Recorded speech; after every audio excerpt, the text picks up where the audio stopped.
മയക്കുമരുന്നുമൊക്കെ ഉപയോഗിച്ച് നമ്മുടെ നാട്ടിൽ നശിച്ചുപോയത് എത്ര പേരെയാണ് ഇത് ആത്മഹത്യയിലേക്ക് കൊണ്ടെത്തിച്ചത്? എത്ര കുടുംബങ്ങളാണ് കടക്കണിയിൽ വീണിട്ട് മുന്നോട്ട് പോകാൻ കഴിയാതെ കണ്ണുനീരോടെ കഴിയുന്നത്? നമ്മുടെ ഈ റോഡ് സൈഡിലൂടെയൊക്കെ യാത്ര ചെയ്യുമ്പോ എത്ര വീടിന്റെ മുമ്പിലാ ബോർഡ് വെച്ചേക്കുന്നതെന്ന് അറിയാമോ?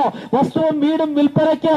കടക്കണി കയറിയിട്ട് ജീവിക്കാൻ മാർഗമില്ലാതെ ആത്മഹത്യയുടെ വക്കിൽ നിൽക്കുന്ന എത്ര കുടുംബങ്ങളാണെന്നറിയാമോ?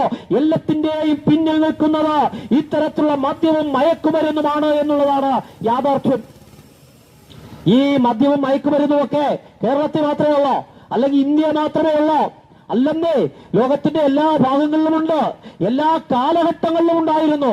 പണ്ടൊക്കെ പുരാണ ഇതിഹാസങ്ങളൊക്കെ വായിക്കുമ്പോ മറ്റ് പല പേരുകളിലുമൊക്കെ അറിയപ്പെട്ടിരുന്നു.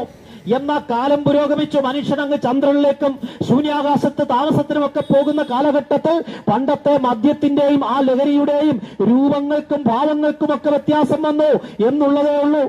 അന്ന് ഉപയോഗിച്ചിരുന്ന മദ്യമല്ല ഇന്ന് ഹൈടെക് നിലവാരത്തിലുള്ള രാസലഹരികൾ ഉപയോഗിക്കുന്ന അനുഭവത്തിലേക്ക് കാര്യങ്ങൾ മാറുകയാണ്.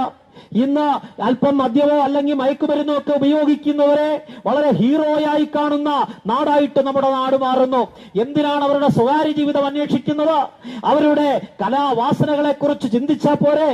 അതല്ലെങ്കിൽ അവരുടെ സമൂഹത്തോടുള്ള അവരുടെ പെരുമാറ്റങ്ങൾ നോക്കിയാൽ പോരെ എന്നൊക്കെ പറയുന്നവരുണ്ട്.